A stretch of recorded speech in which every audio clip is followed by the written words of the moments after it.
राधे राधे दोस्तों। वृंदावन जो कि भगवान श्री कृष्ण की लीलाओं से सजा है, एक ऐसी पावन भूमि है जहाँ पर आने मात्र से ही सभी पापों का नाश हो जाता है। तो दोस्तों, वृंदावन में वैसे तो कई प्रसिद्ध मंदिर हैं जिनमें भक्तों की गहरी आस्था है, पर यहाँ का श्री बांके बिहारी मंदिर विश्व प्रसिद्ध है और भक्तों का ऐसा मानना है कि जो व्यक्ति श्री बांके बिहारी जी के दर्शन करता है उसका जीवन सफल हो जाता है। यह मंदिर वृंदावन में सबसे लोकप्रिय और मनोकामनाओं को पूरा करने वाला है। तो दोस्तों, इस मंदिर से जुड़े हुए कुछ रहस्य और कुछ अनूठी बातों को मैं आपके साथ शेयर करूंगी। दोस्तों, मंदिर के बाहर ये कुंज गलियां हैं जिसमें श्री कृष्ण अपने दोस्तों, अपने सखाओं के साथ विहार किया करते थे, इसलिए उन्हें कुंज बिहारी भी कहा जाता है। इन गलियों में बहुत सी शॉप्स हैं जहाँ पर ठाकुर जी के वस्त्र मिल सकते हैं, उनके श्रृंगार का सामान और प्रसाद की बहुत सारी दुकानें भी हैं। वैसे तो आप अपनी मर्जी से कोई भी स्वीट लेकर चढ़ा सकते हैं, लेकिन मोस्टली यहाँ पर लोग पेड़े का प्रसाद चढ़ाते हैं और साथ ही साथ बहुत सारी दुकानें यहाँ पर फूल माला की मिल जाएगी और तुलसी की माला भी यहाँ मिलती है। आप अपनी इच्छा अनुसार कुछ भी चढ़ा सकते हैं। मंदिर में श्री कृष्ण का जो विग्रह है या जो मूर्ति है वो बांकी है। बांकी का अर्थ होता है 3 जगह से मुड़ा हुआ और बिहारी का अर्थ होता है श्रेष्ठ आनंद में रहने वाला, इसलिए यहाँ मंदिर में कृष्ण जी को बांके बिहारी कहा जाता है। इस मंदिर का निर्माण 1860 में हुआ था, जो कि राजस्थानी वास्तुकला को दर्शाता है। स्वामी हरिदास जी के अनुयायियों ने इस मंदिर का 1921 में पुनर्निर्माण करवाया।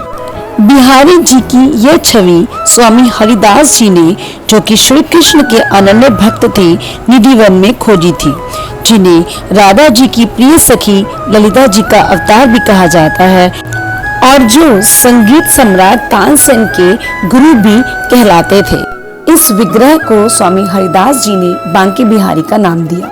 इस विग्रह में राधे और कृष्णा एक ही रूप में समाहित हैं। इसीलिए दोस्तों, बिहारी जी के विग्रह का श्रृंगार करते हुए आधा पुरुष और आधा स्त्री की तरह श्रृंगार किया जाता है। तो अब बात करते हैं बांके बिहारी जी के प्रकट होने की।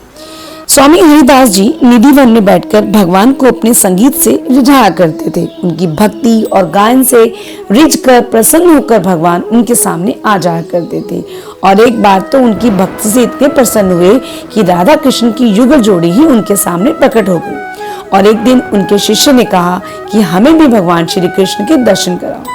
लेकिन भगवान श्री कृष्ण और राधा रानी का तेज इतना अधिक था कि हरिदास जी ने श्री कृष्ण से कहा कि वे अपने रूप को एक कर दें और यह संसार उनके इस तेज को सहन नहीं कर पाएगा। तो उनकी इच्छा के अनुसार राधे कृष्णा एक होकर काली मूर्ति के रूप में आ गए। इसलिए यह विग्रह बनाया नहीं गया, बल्कि हरिदास जी के आग्रह से मूर्ति के रूप में प्रकट हुआ, जो कि किसी धातु की नहीं बनी दोस्तों, यह लकड़ी से बनी हुई है। वैसे तो मंदिर में एंटर करने के लिए 3-4 गेट्स हैं। हमने गेट नंबर 3 से एंटर किया। तो गेट से एंटर करने के बाद थोड़ा सा और आगे गए और वहां से हमने राइट लिया और यहाँ पर आप देख सकते हैं कि किस तरह से भक्तगण बिहारी जी के दर्शनों के लिए आकुल अपनी बारी का इंतजार कर रहे हैं। जय मेरे कृष्ण कन्हैया की। बिल्कुल सामने बैठे हैं बांके बिहारी लाल जी। दोस्तों, मंदिर में मंगला आरती केवल जन्माष्टमी को होती है, क्योंकि श्री कृष्ण प्रिय भक्त हरिदास जी चाहते थे कि उनके प्रभु पूरी तरह से आराम करें और वो इतनी सुबह मंगला आरती के लिए उन्हें गहरी नींद से नहीं जगाना चाहते थे। भगवान श्री कृष्ण के इस विग्रह में बांसुरी केवल शरद पूर्णिमा के दिन में ही धारण कराया जाता है, क्योंकि पंडितों का मानना है कि बिहारी जी का हाथ बहुत कोमल है, इसलिए वे रोजाना बांसुरी धारण नहीं करते हैं। दोस्तों, बिहारी जी के मंदिर के डेकोरेशन हर दिन बिल्कुल डिफरेंट होती है और बहुत ही खूबसूरत होती है। हर दिन एक नई खूबसूरती के साथ डेकोरेशन की जाती है। कभी भव्य फूल बंगले सजते हैं तो कभी बैलून से सजाया जाता है और हर दिन की शोभा निराली होती है। साथ ही साथ मैं आपको ये बता दूं कि श्रावण की हरियाली तीज के दिन वर्ष में एक बार ही बिहारी जी झूले पर विराजमान होते हैं और उनके चरण दर्शन केवल अक्षय तृतीया के दिन ही होते हैं। दोस्तों, बांके बिहारी जी के मंदिर में रोजाना रात को लड्डू का भोग लगता है, जो कि उसमें फूटा हुआ मिलता है, जैसा लगता है किसी ने रात को खाया हो। दोस्तों, क्या आप जानते हैं बिहारी जी के मंदिर में उनके विग्रह के समक्ष हर कुछ सेकंड्स के बाद पर्दा कर दिया जाता है, और यही नहीं दोस्तों, कुछ सेकंड्स के बाद इस पर्दे को हटा भी दिया जाता है। बिहारी जी के मंदिर में 400 साल पहले पर्दा नहीं डाला जाता था। श्रद्धालु जितनी देर चाहे उतनी देर तक बिहारी जी को निहार सकते थे और उनके दर्शन कर सकते थे। एक बार की बात है, लगभग 400 वर्ष पूर्व एक वृद्ध और निसंतान स्त्री बिहारी जी के दर्शन करने आई।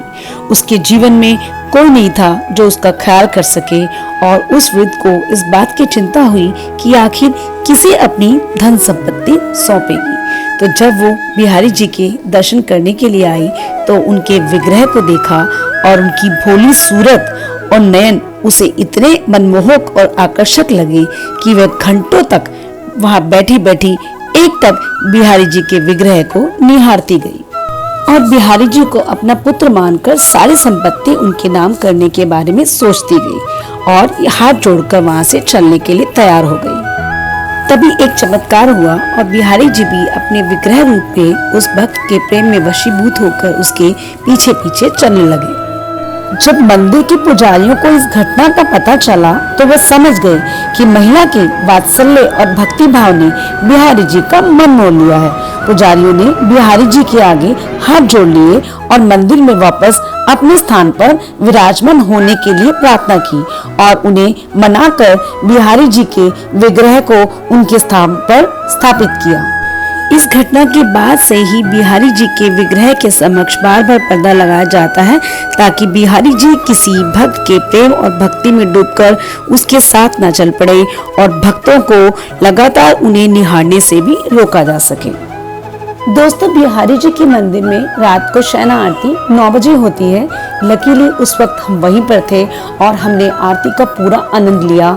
उसको मैं शब्दों में बयान नहीं कर सकती, उस आनंद को तो सिर्फ महसूस किया जा सकता है। लेकिन उस आरती के शुरू होने से पहले 8:30 पर मेन डोर बंद हो जाता है। जो लोग अंदर होते हैं वही आरती अटेंड कर पाते हैं, और आरती के पश्चात सभी को ठाकुर जी के भोग का प्रसाद वितरित किया जाता है। उसके बाद मेन डोर खुलते हैं और सब लोग बाहर आ जाते हैं, और ठाकुर जी के मंदिर के अंदर कपाट बंद हो जाते हैं।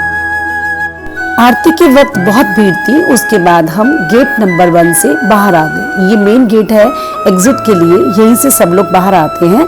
और देखिए एक बार बाहर का नजारा,